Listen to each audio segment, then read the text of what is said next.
The Art of War by Sun Tzu, translated by Lionel Giles. Chapter 1. Laying Plans. Sun Tzu said, "The art of war is of vital importance to the state. It is a matter of life and death, a road either to safety or to ruin. Hence it is a subject of inquiry which can on no account be neglected. The art of war, then, is governed by 5 constant factors to be taken into account in one's deliberations when seeking to determine the conditions obtaining in the field. These are 1. The moral law, 2. Heaven, 3. Earth, 4. The commander, 5. Method and discipline. The moral law causes the people to be in complete accord with their ruler, so that they will follow him regardless of their lives, undismayed by any danger. Heaven signifies night and day, cold and heat, times and seasons. Earth comprises distances, great and small, danger and security, open ground and narrow passes, the chances of life and death. The commander stands for the virtues of wisdom, sincerity, benevolence, courage, and strictness. By method and discipline are to be understood the marshalling of the army in its proper subdivisions, the gradations of rank among the officers, the maintenance of roads by which supplies may reach the army, and the control of military expenditure. These 5 heads should be familiar to every general. He who knows them will be victorious. He who knows them not will fail. Therefore, in your deliberations, when seeking to determine the military conditions, let them be made the basis of a comparison, in this wise: which of the 2 sovereigns is imbued with the moral law? Which of the 2 generals has most ability? With whom lie the advantages derived from heaven and earth? On which side is discipline most rigorously enforced? Which army is the stronger? On which side are officers and men more highly trained? In which army is there the greater constancy both in reward and punishment? By means of these 7 considerations I can forecast victory or defeat. The general that hearkens to my counsel and acts upon it will conquer. Let such a one be retained in command. The general that hearkens not to my counsel nor acts upon it will suffer defeat. Let such a one be dismissed. While heeding the profit of my counsel, avail yourself also of any helpful circumstances over and beyond the ordinary rules. According as circumstances are favorable, one should modify one's plans. All warfare is based on deception. Hence, when able to attack, we must seem unable. When using our forces, we must seem inactive. When we are near, we must make the enemy believe we are far away. When far away, we must make him believe we are near. Hold out baits to entice the enemy. Feign disorder and crush him. If he is secure at all points, be prepared for him. If he is in superior strength, evade him. If your opponent is of choleric temper, seek to irritate him. Pretend to be weak, that he may grow arrogant. If he is taking his ease, give him no rest. If his forces are united, separate them. Attack him where he is unprepared. Appear where you are not expected. These military devices leading to victory must not be divulged beforehand. Now the general who wins a battle makes many calculations in his temple ere the battle is fought. The general who loses a battle makes but few calculations beforehand. Thus do many calculations lead to victory, and few calculations to defeat. How much more no calculation at all? It is by attention to this point that I can foresee who is likely to win or lose. Chapter 2. Wagging War. Sun Tzu said, "In the operations of war, where there are in the field 1,000 swift chariots, as many heavy chariots, and 100,000 mail-clad soldiers, with provisions enough to carry them 1,000 li, the expenditure at home and at the front, including entertainment of guests, small items such as glue and paint, and some spent on chariots and armor, will reach the total of 1,000 ounces of silver per day. Such is the cost of raising an army of 100,000 men. When you engage in actual fighting, if victory is long in coming, the men's weapons will grow dull and their ardor will be damped.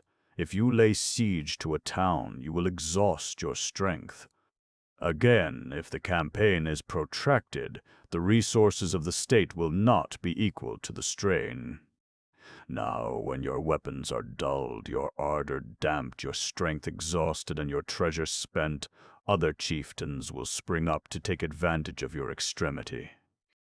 Then no man, however wise, will be able to avert the consequences that must ensue. Thus, though we have heard of stupid haste in war, cleverness has never been seen associated with long delays. There is no instance of a country having benefited from prolonged warfare. It is only one who is thoroughly acquainted with the evils of war that can thoroughly understand the profitable way of carrying it on. The skillful soldier does not raise a second levy, neither are his supply wagons loaded more than twice. Bring war material with you from home, but forage on the enemy. Thus the army will have food enough for its needs.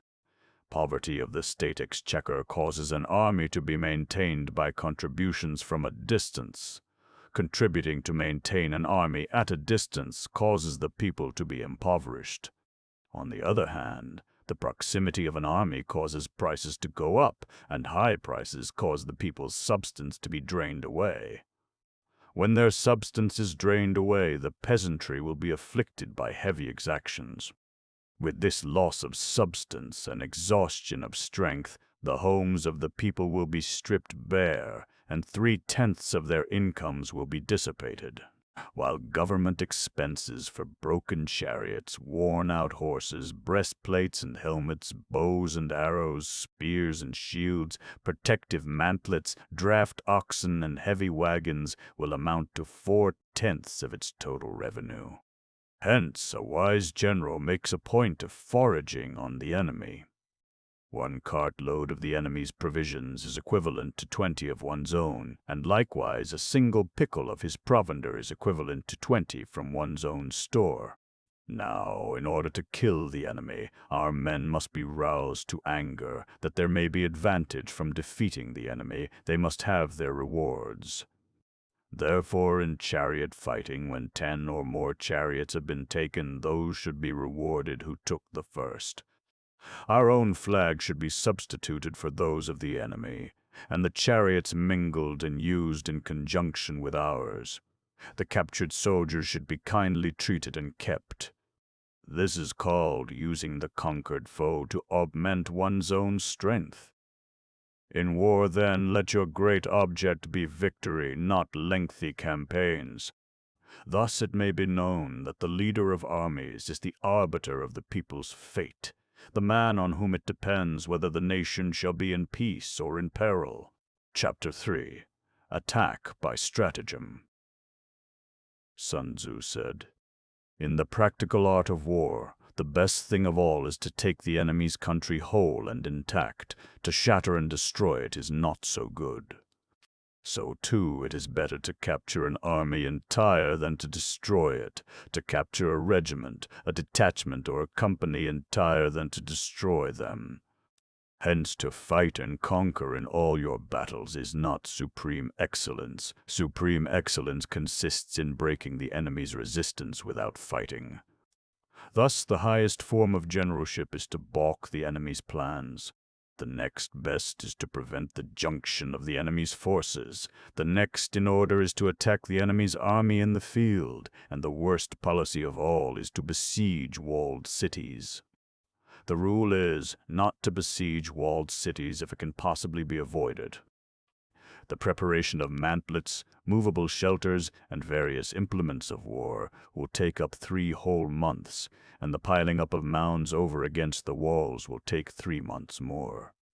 The general, unable to control his irritation, will launch his men to the assault like swarming ants, with the result that 1/3 of his men are slain, while the town still remains untaken. Such are the disastrous effects of a siege. Therefore the skillful leader subdues the enemy's troops without any fighting. He captures their cities without laying siege to them. He overthrows their kingdom without lengthy operations in the field. With his forces intact, he will dispute the mastery of the empire, and thus, without losing a man, his triumph will be complete. This is the method of attacking by stratagem. It is the rule in war, if our forces are 10 to the enemy's 1, to surround him, if 5 to 1, to attack him, if twice as numerous, to divide our army into 2. If equally matched, we can offer battle. If slightly inferior in numbers, we can avoid the enemy. If quite unequal in every way, we can flee from him. Hence, though an obstinate fight may be made by a small force, in the end it must be captured by the larger force. Now the general is the bulwark of the state. If the bulwark is complete at all points, the state will be strong. If the bulwark is defective, the state will be weak. There are 3 ways in which a ruler can bring misfortune upon his army: by commanding the army to advance or to retreat, being ignorant of the fact that it cannot obey. This is called hobbling the army. By attempting to govern an army in the same way as he administers a kingdom, being ignorant of the conditions which obtain in an army. This causes restlessness in the soldiers' minds. By employing the officers of his army without discrimination, through ignorance of the military principle of adaptation to circumstances. This shakes the confidence of the soldiers, but when the army is restless and distrustful, trouble is sure to come from the other feudal princes. This is simply bringing anarchy into the army and flinging victory away. Thus we may know that there are 5 essentials for victory. 1. He will win who knows when to fight and when not to fight. He will win who knows how to handle both superior and inferior forces. He will win whose army is animated by the same spirit throughout all its ranks. He will win who, prepared himself, waits to take the enemy unprepared. He will win who has military capacity and is not interfered with by the sovereign. Victory lies in the knowledge of these 5 points. Hence the saying, if you know the enemy and know yourself, you need not fear the result of 100 battles. If you know yourself but not the enemy, for every victory gained you will also suffer a defeat. If you know neither the enemy nor yourself, you will succumb in every battle. Chapter 4. Tactical Dispositions. Sun Tzu said, "The good fighters of old first put themselves beyond the possibility of defeat and then waited for an opportunity of defeating the enemy. To secure ourselves against defeat lies in our own hands, but the opportunity of defeating the enemy is provided by the enemy himself. Thus, the good fighter is able to secure himself against defeat, but cannot make certain of defeating the enemy. Hence the saying, one may know how to conquer without being able to do it. Security against defeat implies defensive tactics. Ability to defeat the enemy means taking the offensive. Standing on the defensive indicates insufficient strength, attacking, a superabundance of strength. The general who is skilled in defense hides in the most secret recesses of the earth. He who is skilled in attack flashes forth from the topmost heights of heaven. Thus, on the one hand, we have ability to protect ourselves. On the other, a victory that is complete. To see victory only when it is within the ken of the common herd is not the acme of excellence. Neither is it the acme of excellence if you fight and conquer and the whole empire says, "Well done." To see sun and moon is no sign of sharp sight. To hear the noise of thunder is no sign of a quick ear. What the ancients called a clever fighter is one who not only wins, but excels in winning with ease. Hence his victories bring him neither reputation for wisdom nor credit for courage. He wins his battles by making no mistakes. Making no mistakes is what establishes the certainty of victory, for it means conquering an enemy that is already defeated. Hence, the skillful fighter puts himself into a position which makes defeat impossible, and does not miss the moment for defeating the enemy. Thus it is that in war the victorious strategist only seeks battle after the victory has been won, whereas he who is destined to defeat first fights and afterwards looks for victory. The consummate leader cultivates the moral law and strictly adheres to method and discipline. Thus it is in his power to control success. In respect of military method, we have, firstly, measurement, secondly, estimation of quantity, thirdly, calculation, fourthly, balancing of chances, fifthly, victory. Measurement owes its existence to earth, estimation of quantity to measurement, calculation to estimation of quantity, balancing of chances to calculation, and victory to balancing of chances. A victorious army opposed to a routed one is as a pound's weight placed in the scale against a single grain. The onrush of a conquering force is like the bursting of pent-up waters into a chasm 1,000 fathoms deep. So much for tactical dispositions. Chapter 5. Energy. Sun Tzu said, "The control of a large force is the same principle as the control of a few men. It is merely a question of dividing up their numbers." Fighting with a large army under your command is nowise different from fighting with a small one. It is merely a question of instituting signs and signals. To ensure that your whole host may withstand the brunt of the enemy's attack and remain unshaken, this is effected by maneuvers direct and indirect.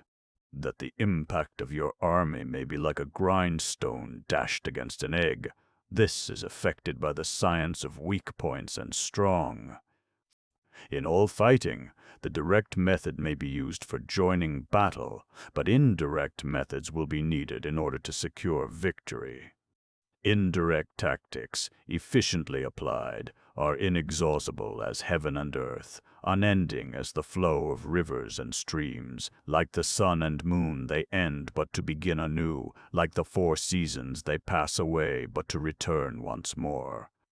There are not more than 5 musical notes, yet the combinations of these 5 give rise to more melodies than can ever be heard. There are not more than 5 primary colors, blue, yellow, red, white, and black, yet in combination they produce more hues than can ever be seen. There are not more than 5 cardinal tastes, sour, acrid, salt, sweet, bitter, yet combinations of them yield more flavors than can ever be tasted. In battle, there are not more than 2 methods of attack, the direct and the indirect, yet these 2 in combination give rise to an endless series of maneuvers. The direct and the indirect lead on to each other in turn. It is like moving in a circle. You never come to an end. Who can exhaust the possibilities of their combination? The onset of troops is like the rush of a torrent which will even roll stones along in its course. The quality of decision is like the well-timed swoop of a falcon which enables it to strike and destroy its victim. Therefore the good fighter will be terrible in his onset and prompt in his decision. Energy may be likened to the bending of a crossbow, decision to the releasing of the trigger. Amid the turmoil and tumult of battle, there may be seeming disorder, and yet no real disorder at all. Amid confusion and chaos, your array may be without head or tail, yet it will be proof against defeat. Simulated disorder postulates perfect discipline. Simulated fear postulates courage. Simulated weakness postulates strength. Hiding order beneath the cloak of disorder is simply a question of subdivision. Concealing courage under a show of timidity presupposes a fund of latent energy. Masking strength with weakness is to be effected by tactical dispositions.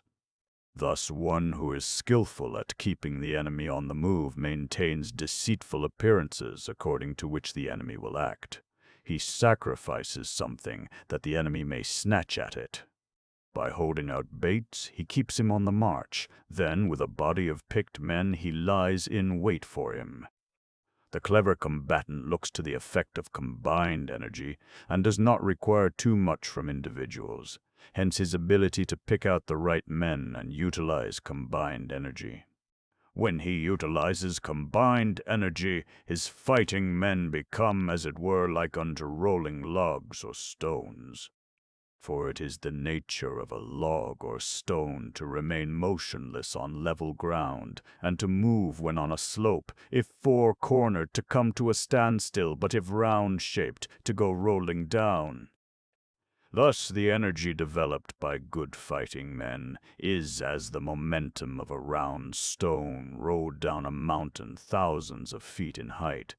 So much on the subject of energy. Chapter 6. WEHE Points and Strong. Sun Tzu said, "Whoever is first in the field and awaits the coming of the enemy will be fresh for the fight. Whoever is second in the field and has to hasten to battle will arrive exhausted." Therefore, the clever combatant imposes his will on the enemy, but does not allow the enemy's will to be imposed on him. By holding out advantages to him, he can cause the enemy to approach of his own accord, or, by inflicting damage, he can make it impossible for the enemy to draw near. If the enemy is taking his ease, he can harass him. If well supplied with food, he can starve him out. If quietly encamped, he can force him to move. Appear at points which the enemy must hasten to defend. March swiftly to places where you are not expected. An army may march great distances without distress if it marches through country where the enemy is not. You can be sure of succeeding in your attacks if you only attack places which are undefended. You can ensure the safety of your defense if you only hold positions that cannot be attacked. Hence, that general is skillful in attack whose opponent does not know what to defend, and he is skillful in defense whose opponent does not know what to attack. O divine art of subtlety and secrecy! Through you we learn to be invisible, through you inaudible, and hence we can hold the enemy's fate in our hands. You may advance and be absolutely irresistible. If you make for the enemy's weak points, you may retire and be safe from pursuit if your movements are more rapid than those of the enemy. If we wish to fight, the enemy can be forced to an engagement even though he be sheltered behind a high rampart and a deep ditch. All we need do is attack some other place that he will be obliged to relieve. If we do not wish to fight, we can prevent the enemy from engaging us even though the lines of our encampment be merely traced out on the ground. All we need do is to throw something odd and unaccountable in his way.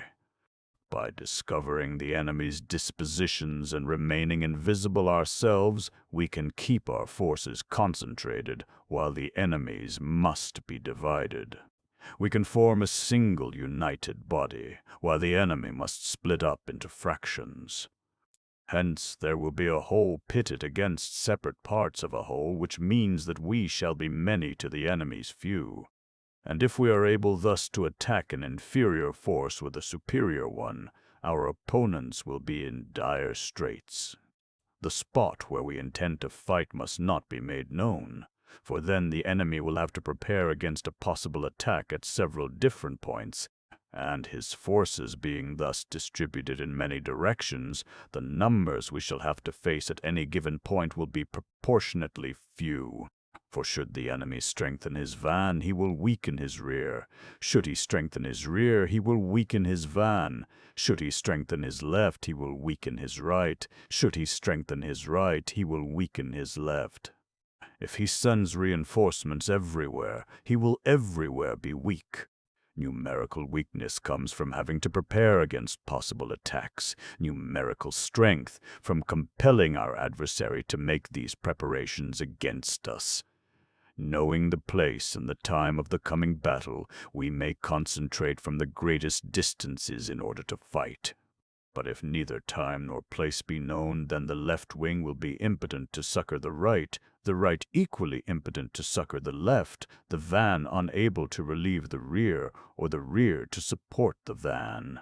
How much more so if the furthest portions of the army are anything under 100 li apart, and even the nearest are separated by several li, though according to my estimate the soldiers of Ye exceed our own in number. that shall advantage them nothing in the matter of victory. I say then that victory can be achieved. Though the enemy be stronger in numbers, we may prevent him from fighting, scheme so as to discover his plans and the likelihood of their success. Force him to reveal himself so as to find out his vulnerable spots. Carefully compare the opposing army with your own, so that you may know where strength is superabundant and where it is deficient.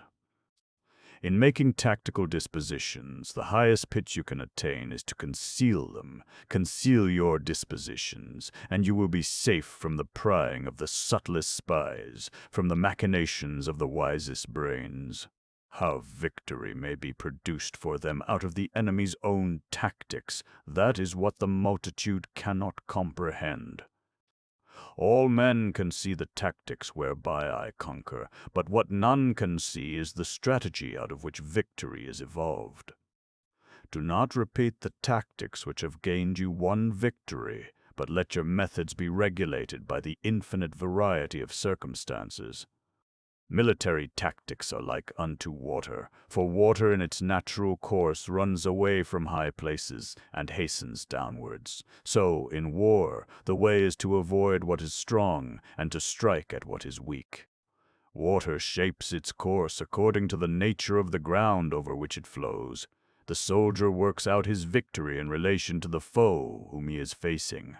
Therefore, just as water retains no constant shape, so in warfare there are no constant conditions.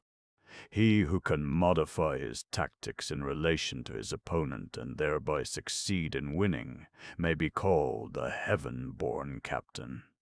The 5 elements, water, fire, wood, metal, earth, are not always equally predominant. The 4 seasons make way for each other in turn. There are short days and long. The moon has its periods of waning and waxing. Chapter 7. Maneuvering. Sun Tzu said, "In war the general receives his commands from the sovereign. Having collected an army and concentrated his forces, he must blend and harmonize the different elements thereof before pitching his camp. After that comes tactical maneuvering, than which there is nothing more difficult. The difficulty of tactical maneuvering consists in turning the devious into the direct, and misfortune into gain. Thus, to take a long and circuitous route, after enticing the enemy out of the way, and those starting after him to contrive to reach the goal before him, shows knowledge of the artifice of deviation. Maneuvering with an army is advantageous, with an undisciplined multitude most dangerous. If you set a fully equipped army in march in order to snatch an advantage, the chances are that you will be too late. On the other hand, to detach a flying column for the purpose involves the sacrifice of its baggage and stores. Thus, if you order your men to roll up their buff coats and make forced marches without halting day or night, covering double the usual distance at a stretch, doing 100 lie in order to wrest an advantage, the leaders of all your 3 divisions will fall into the hands of the enemy. The stronger men will be in front, the jaded ones will fall behind, and on this plan only 1/10 of your army will reach its destination.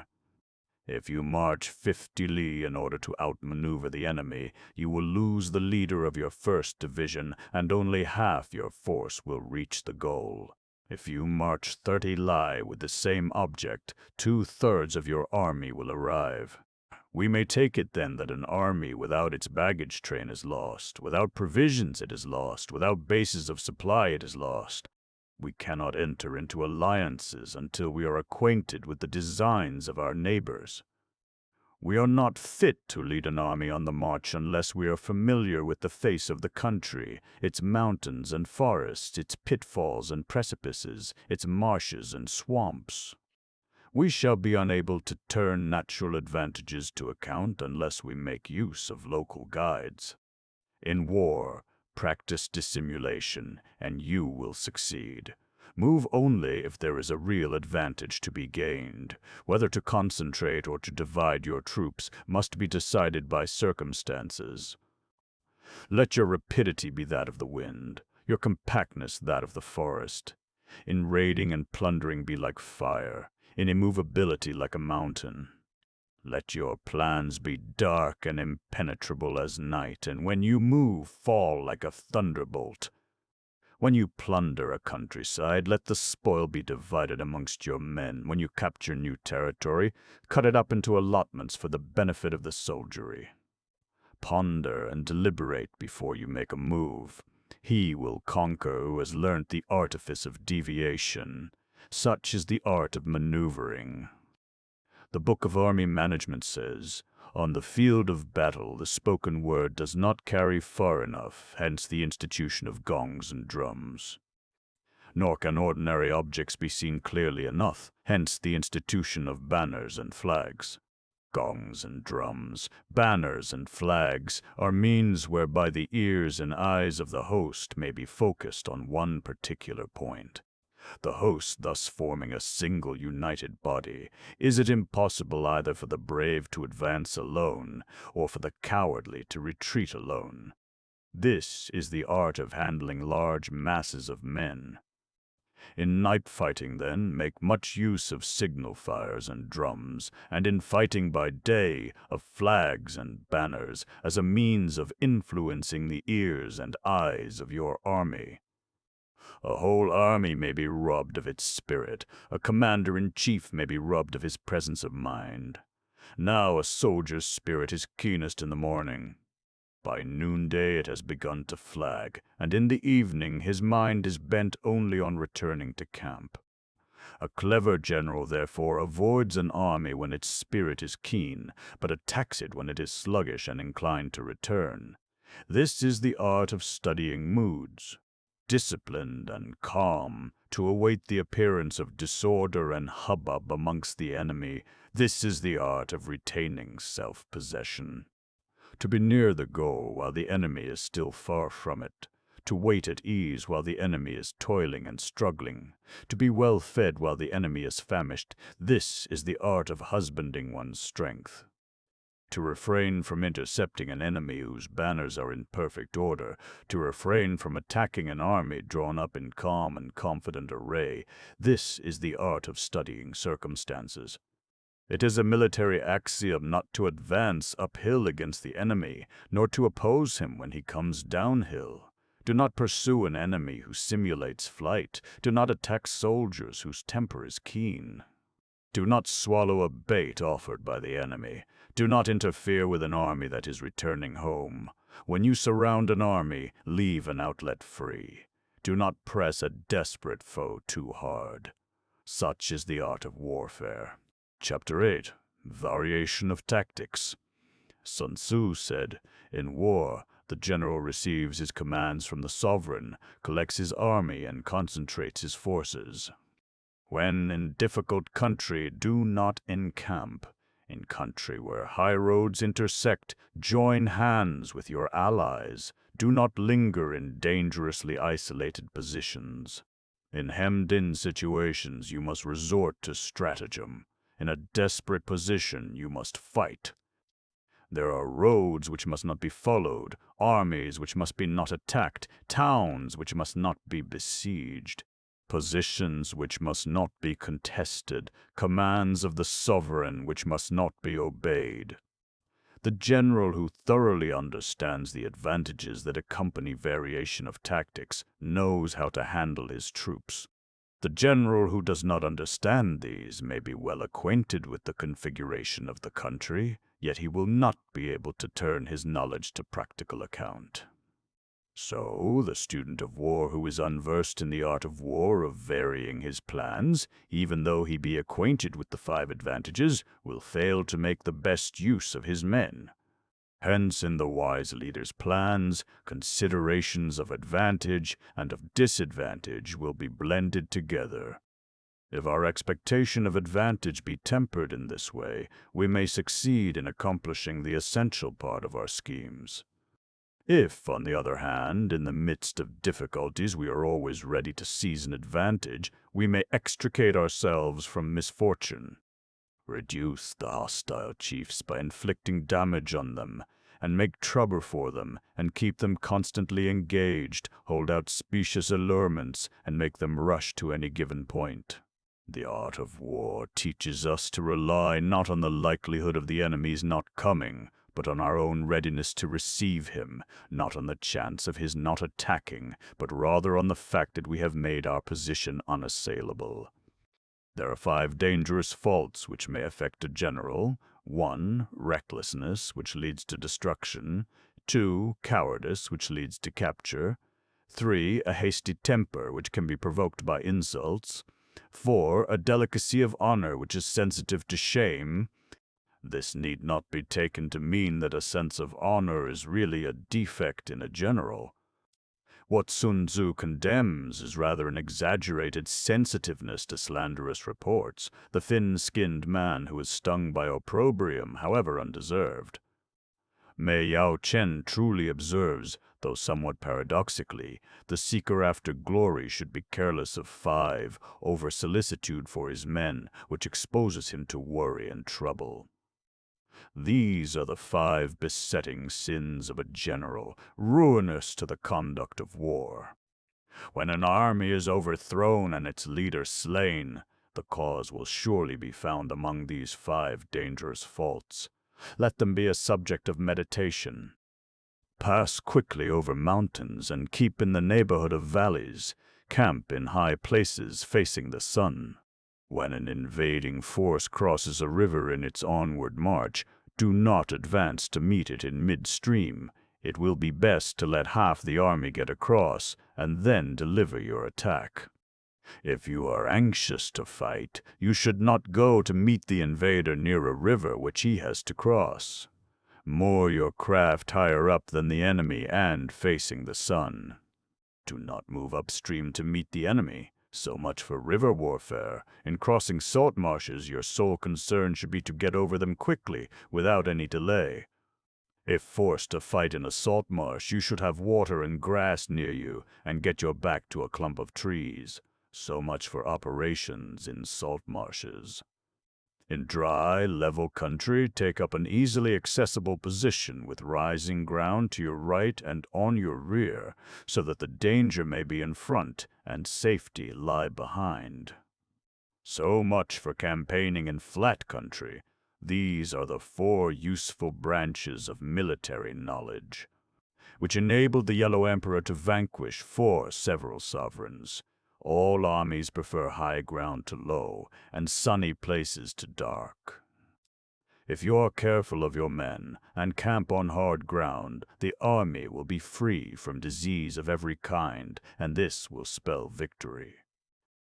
When you come to a hill or a bank, occupy the sunny side, with the slope on your right rear.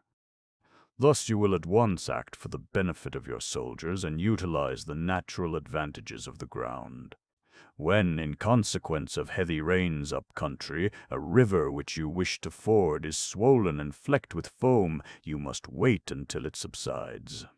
Country in which there are precipitous cliffs with torrents running between, deep natural hollows, the latter defined as places enclosed on every side by steep banks, confined places, tangled thickets, quagmires, and crevasses, should be left with all possible speed and not approached.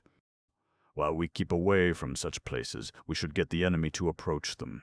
While we face them, we should let the enemy have them on his rear. If in the neighborhood of your camp there should be any hilly country, ponds surrounded by aquatic grass, hollow basins filled with reeds, or woods with thick undergrowth, they must be carefully routed out and searched, for these are places where men in ambush or insidious spies are likely to be lurking. When the enemy is close at hand and remains quiet, he is relying on the natural strength of his position. When he keeps aloof and tries to provoke a battle, he is anxious for the other side to advance. If his place of encampment is easy of access, he is tendering a bait. Movement amongst the trees of a forest shows that the enemy is advancing. The appearance of a number of screens in the midst of thick grass means that the enemy wants to make us suspicious.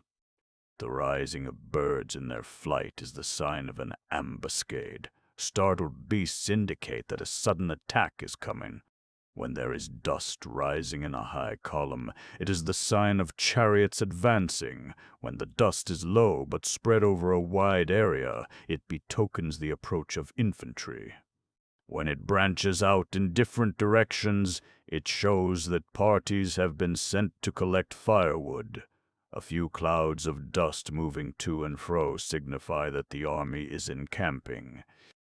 Humble words and increased preparations are signs that the enemy is about to advance. Violent language and driving forward as if to the attack are signs that he will retreat. When the light chariots come out first and take up a position on the wings, it is a sign that the enemy is forming for battle. Peace proposals unaccompanied by a sworn covenant indicate a plot. When there is much running about, and the soldiers fall into rank, it means that the critical moment has come. When some are seen advancing and some retreating, it is a lure. When the soldiers stand leaning on their spears, they are faint from want of food. If those who are sent to draw water begin by drinking themselves, the army is suffering from thirst. If the enemy sees an advantage to be gained and makes no effort to secure it, the soldiers are exhausted. If birds gather on any spot, it is unoccupied. Clamor by night betokens nervousness. If there is disturbance in the camp, the general's authority is weak. If the banners and flags are shifted about, sedition is afoot. If the officers are angry, it means that the men are weary. When an army feeds its horses with grain and kills its cattle for food, and when the men do not hang their cooking pots over the campfires, showing that they will not return to their tents, you may know that they are determined to fight to the death. The sight of men whispering together in small knots or speaking in subdued tones points to disaffection amongst the rank and file. Too frequent rewards signify that the enemy is at the end of his resources. Too many punishments betray a condition of dire distress. To begin by bluster, but afterwards to take fright at the enemy's numbers, shows a supreme lack of intelligence. When envoys are sent with compliments in their mouths, it is a sign that the enemy wishes for a truce. If the enemy's troops march up angrily and remain facing ours for a long time without either joining battle or taking themselves off again, the situation is one that demands great vigilance and circumspection. If our troops are no more in number than the enemy, that is amply sufficient. It only means that no direct attack can be made. What we can do is simply to concentrate all our available strength, keep a close watch on the enemy, and obtain reinforcements. He who exercises no forethought but makes light of his opponents is sure to be captured by them.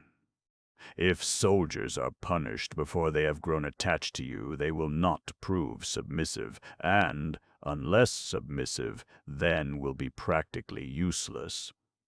If, when the soldiers have become attached to you, punishments are not enforced, they will still be useless.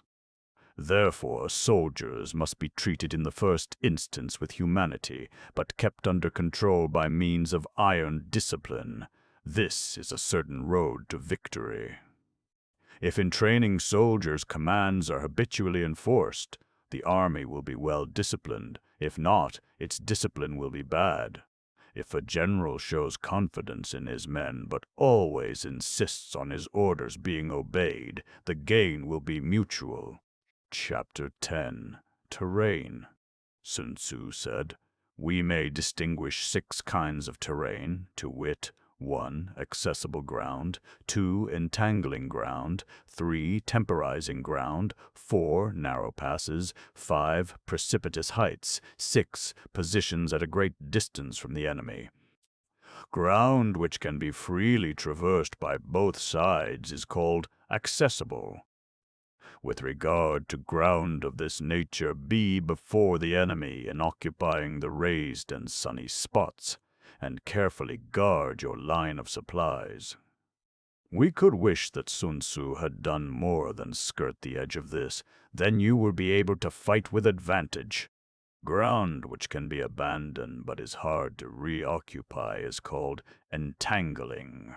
From a position of this sort, if the enemy is unprepared, you may sally forth and defeat him. But if the enemy is prepared for your coming and you fail to defeat him, then, return being impossible, disaster will ensue. When the position is such that neither side will gain by making the first move, it is called temporizing ground. In a position of this sort, even though the enemy should offer us an attractive bait, it will be advisable not to stir forth, but rather to retreat, thus enticing the enemy in his turn. Then, when part of his army has come out, we may deliver our attack with advantage. With regard to narrow passes, if you can occupy them first, let them be strongly garrisoned and await the advent of the enemy. Should the enemy forestall you in occupying a pass, do not go after him if the pass is fully garrisoned, but only if it is weakly garrisoned. With regard to precipitous heights, if you are beforehand with your adversary, you should occupy the raised and sunny spots, and there wait for him to come up. If the enemy has occupied them before you, do not follow him, but retreat and try to entice him away. If you are situated at a great distance from the enemy, and the strength of the two armies is equal, it is not easy to provoke a battle, and fighting will be to your disadvantage. These 6 are the principles connected with earth. The general who has attained a responsible post must be careful to study them. Now an army is exposed to 6 several calamities, not arising from natural causes, but from faults for which the general is responsible. These are 1. Flight, 2. Insubordination, 3. Collapse, 4. Ruin, 5. Disorganization, 6. Rout. Other conditions being equal, if one force is hurled against another 10 times its size, the result will be the flight of the former. When the common soldiers are too strong and their officers too weak, the result is insubordination. When the officers are too strong and the common soldiers too weak, the result is collapse. When the higher officers are angry and insubordinate, and on meeting the enemy give battle on their own account from a feeling of resentment, before the commander-in-chief can tell whether or no he is in a position to fight, the result is ruin. When the general is weak and without authority, when his orders are not clear and distinct, cf. Also Wu Zu GF. 3. The most fatal defect in a military leader is difference, the worst calamities that befall an army when there are no fixed duties assigned to officers and men, and the ranks are formed in a slovenly, haphazard manner. The result is utter disorganization. When a general, unable to estimate the enemy's strength, allows an inferior force to engage a larger one, or hurls a weak detachment against a powerful one, and neglects to place picked soldiers in the front rank, the result must be a rout. These are 6 ways of courting defeat, which must be carefully noted by the general who has attained a responsible post. The natural formation of the country is the soldier's best ally, but a power of estimating the adversary, of controlling the forces of victory, and of shrewdly calculating difficulties, dangers, and distances, constitutes the test of a great general. He who knows these things, and in fighting puts his knowledge into practice, will win his battles. He who knows them not, nor practices them, will surely be defeated. If fighting is sure to result in victory, then you must fight, even though the ruler forbid it. If fighting will not result in victory, then you must not fight, even at the ruler's bidding. The general who advances without coveting fame and retreats without fearing disgrace, whose only thought is to protect his country and do good service for his sovereign, is the jewel of the kingdom. Regard your soldiers as your children, and they will follow you into the deepest valleys. Look on them as your own beloved sons, and they will stand by you even unto death. If, however, you are indulgent but unable to make your authority felt, kind-hearted but unable to enforce your commands, and incapable, moreover, of quelling disorder, then your soldiers must be likened to spoilt children. They are useless for any practical purpose. If we know that our own men are in a condition to attack, but are unaware that the enemy is not open to attack, we have gone only halfway towards victory. If we know that the enemy is open to attack, but are unaware that our own men are not in a condition to attack, we have gone only halfway towards victory. If we know that the enemy is open to attack, and also know that our men are in a condition to attack, but are unaware that the nature of the ground makes fighting impracticable, we have still gone only halfway towards victory. Hence, the experienced soldier, once in motion, is never bewildered. Once he has broken camp, he is never at a loss. Hence the saying, if you know the enemy and know yourself, your victory will not stand in doubt. If you know heaven and know earth, you may make your victory complete. Chapter 11. The 9 Situations. Sun Tzu said, the art of war recognizes 9 varieties of ground: dispersive ground, 2, facile ground, 3, contentious ground, 4, open ground, 5, ground of intersecting highways, 6, serious ground, 7, difficult ground, 8, hemmed-in ground, 9, desperate ground. 9. Desperate ground. When a chieftain is fighting in his own territory, it is dispersive ground. When he has penetrated into hostile territory, but to no great distance, it is facile ground. Ground the possession of which imports great advantage to either side is contentious ground. Ground on which each side has liberty of movement is open ground. Ground which forms the key to 3 contiguous states, so that he who occupies it first has most of the empire at his command, is ground of intersecting highways. When an army has penetrated into the heart of a hostile country, leaving a number of fortified cities in its rear, it is serious ground. Mountain forests, rugged steeps, marshes and fens, all country that is hard to traverse, this is difficult ground. Ground which is reached through narrow gorges, and from which we can only retire by tortuous paths, so that a small number of the enemy would suffice to crush a large body of our men. This is hemmed-in ground. Ground on which we can only be saved from destruction by fighting without delay is desperate ground. On dispersive ground, therefore, fight not. On facile ground, halt not. On contentious ground, attack not. On open ground, do not try to block the enemy's way. On ground of intersecting highways, join hands with your allies. On serious ground, gather in plunder. In difficult ground, keep steadily on the march. On hemmed-in ground, resort to stratagem. On desperate ground, fight. Those who were called skillful leaders of old knew how to drive a wedge between the enemy's front and rear, to prevent cooperation between his large and small divisions, to hinder the good troops from rescuing the bad, the officers from rallying their men. When the enemy's men were scattered, they prevented them from concentrating. Even when their forces were united, they managed to keep them in disorder.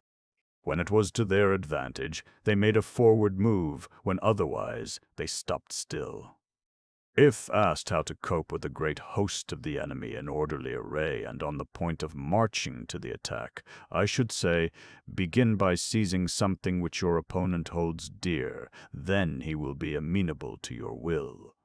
By boldly seizing the initiative in this way, you at once throw the other. Rapidity is the essence of war.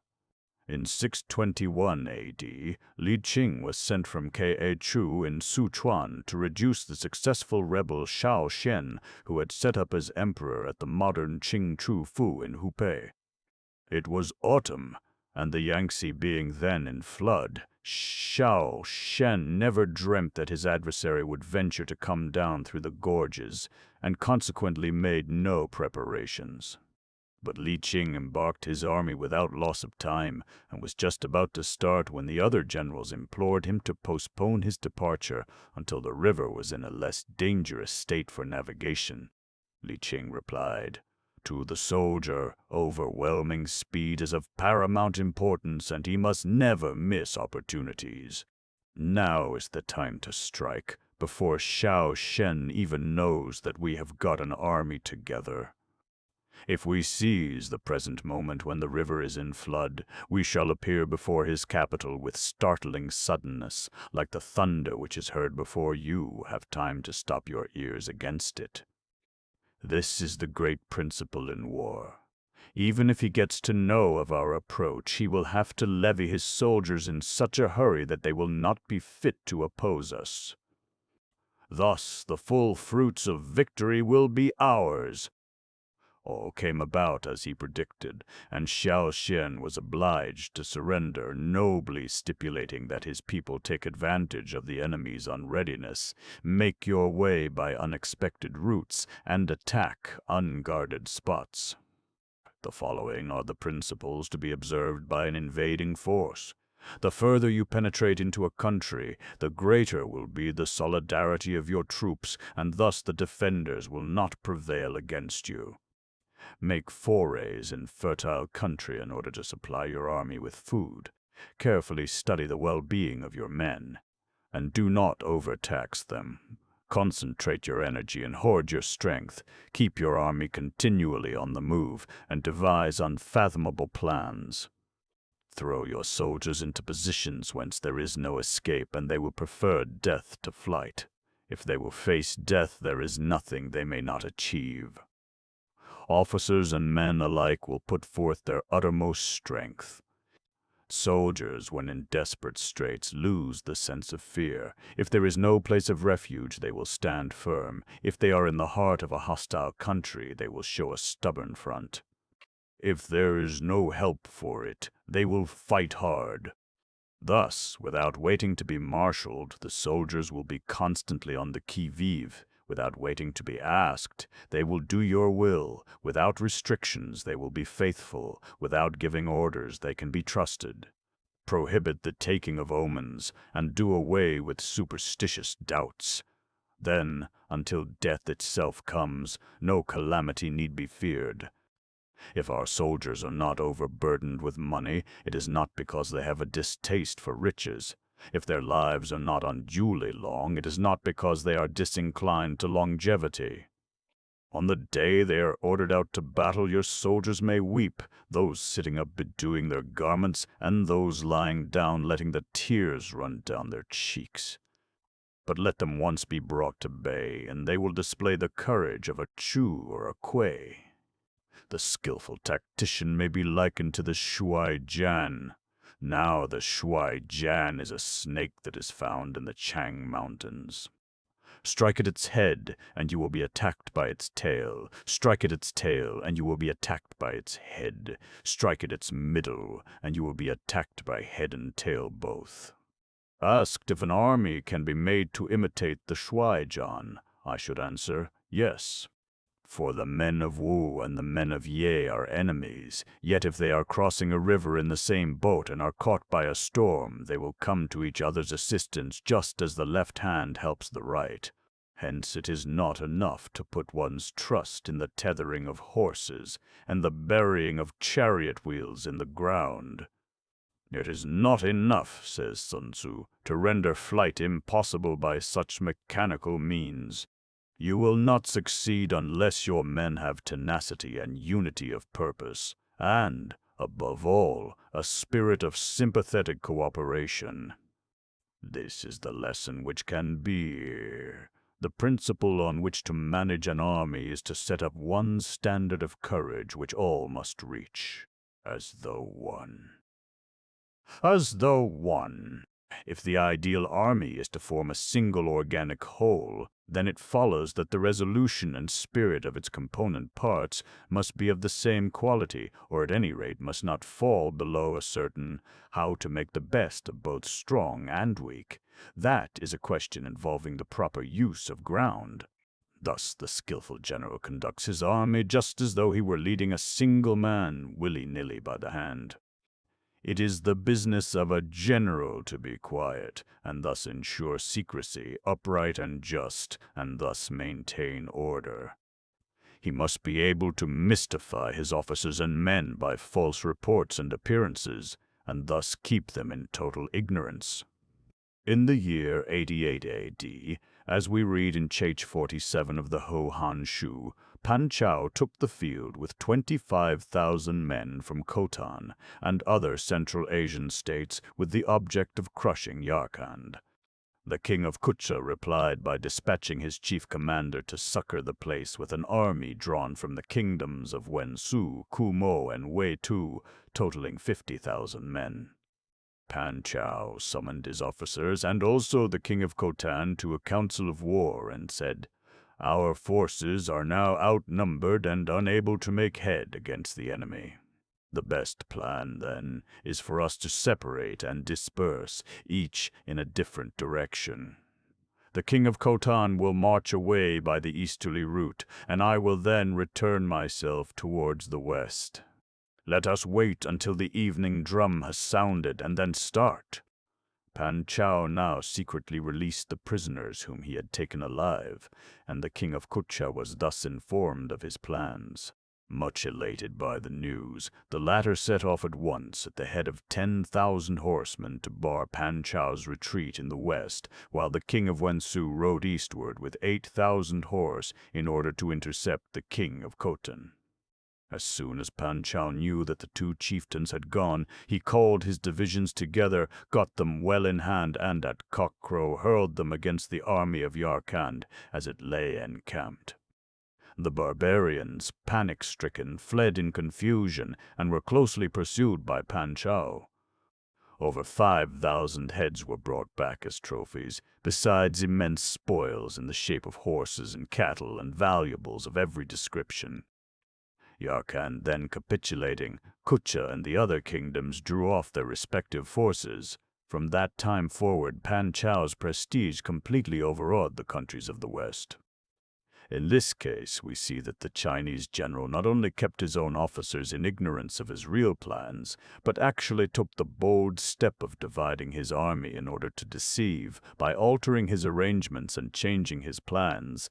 He keeps the enemy without definite knowledge. By shifting his camp and taking circuitous routes, he prevents the enemy from anticipating his purpose. At the critical moment, the leader of an army acts like one who has climbed up a height and then kicks away the ladder behind him. He carries his men deep into hostile territory before he shows his hand. He burns his boats and breaks his cooking pots. Like a shepherd driving a flock of sheep, he drives his men this way and that, and none knows whither he is going. To muster his host and bring it into danger, this may be termed the business of the general. The different measures suited to the 9 varieties of ground, the expediency of aggressive or defensive tactics, and the fundamental laws of human nature, these are things that must most certainly be studied. When invading hostile territory, the general principle is that penetrating deeply brings cohesion. Penetrating but a short way means dispersion. When you leave your own country behind and take your army across neighborhood territory, you find yourself on critical ground. When there are means of communication on all 4 sides, the ground is one of intersecting highways. When you penetrate deeply into a country, it is serious ground. When you penetrate but a little way, it is facile ground. When you have the enemy's strongholds on your rear and narrow passes in front, it is hemmed-in ground. When there is no place of refuge at all, it is desperate ground. Therefore, on dispersive ground, I would inspire my men with unity of purpose. On facile ground, I would see that there is close connection between all parts of my army. On contentious ground, I would hurry up my rear. On open ground, I would keep a vigilant eye on my defenses. On ground of intersecting highways, I would consolidate my alliances. On serious ground, I would try to ensure a continuous stream of supplies. On difficult ground, I would keep pushing on along the road. On hemmed-in ground, I would block any way of retreat. On desperate ground, I would proclaim to my soldiers the hopelessness of saving their lives. For it is the soldier's disposition to offer an obstinate resistance when surrounded, to fight hard when he cannot help himself, and to obey promptly when he has fallen into danger. We cannot enter into alliance with neighboring princes until we are acquainted with their designs. We are not fit to lead an army on the march unless we are familiar with the face of the country, its mountains and forests, its pitfalls and precipices, its marshes and swamps. We shall be unable to turn natural advantages to account unless we make use of local guides. To be ignorant of any one of the following 4 or 5 principles does not befit a warlike prince. When a warlike prince attacks a powerful state, his generalship shows itself in preventing the concentration of the enemy's forces. He overawes his opponents, and their allies are prevented from joining against him.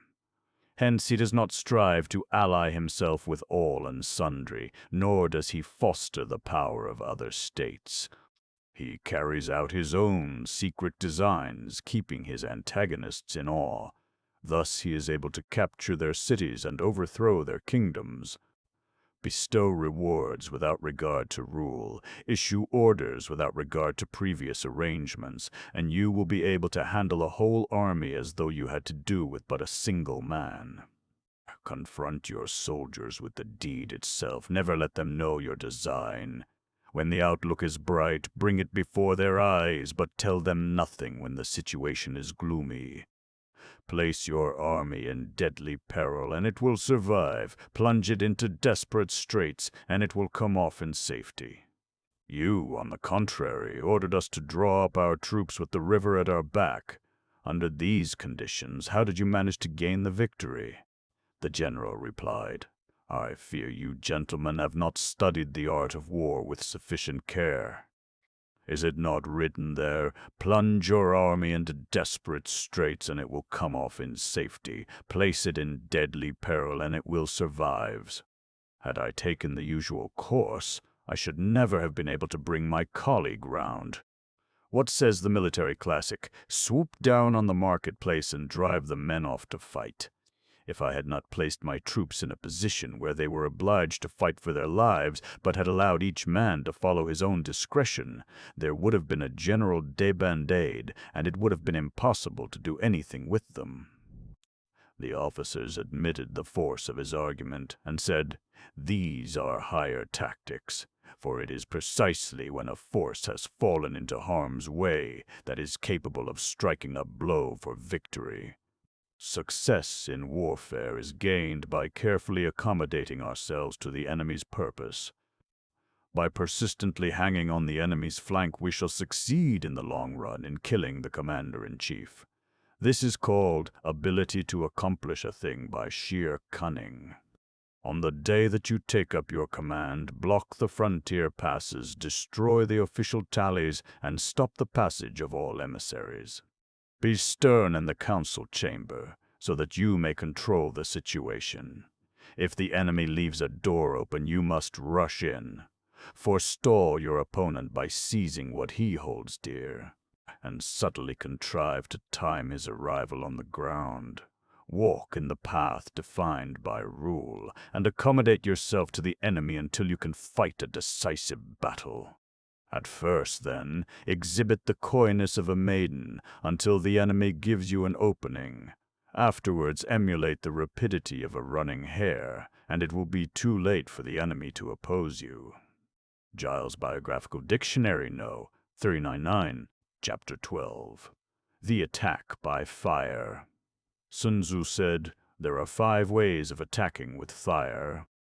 The first is to burn soldiers in their camp. The second is to burn stores. The third is to burn baggage trains. The fourth is to burn arsenals and magazines. The fifth is to hurl dropping fire amongst the enemy.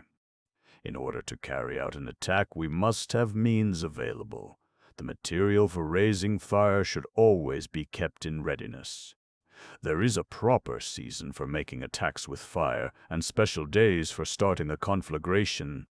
The proper season is when the weather is very dry. The special days are those when the moon is in the constellations of the sieve, the wall, the wing, or the crossbar, for these 4 are all days of rising wind.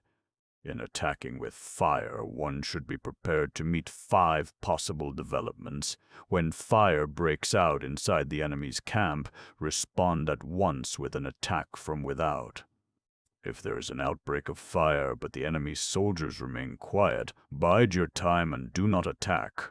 When the force of the flames has reached its height, follow it up with an attack, if that is practicable. If not, stay where you are. If it is possible to make an assault with fire from without, do not wait for it to break out within, but deliver your attack at a favorable moment. Now the rebels have pitched their camp in the midst of thick grass, which will easily burn when the wind blows. If we set fire to it at night, they will be thrown into a panic, and we can make a sortie and attack them on all sides at once, thus emulating the achievement of Tien Tan. That same evening a strong breeze sprang up, so Huang Fu Sung instructed his soldiers to bind reeds together into torches and mount guard on the city walls, after which he sent out a band of daring men, who stealthily made their way through the lines and started the fire with loud shouts and yells. Simultaneously,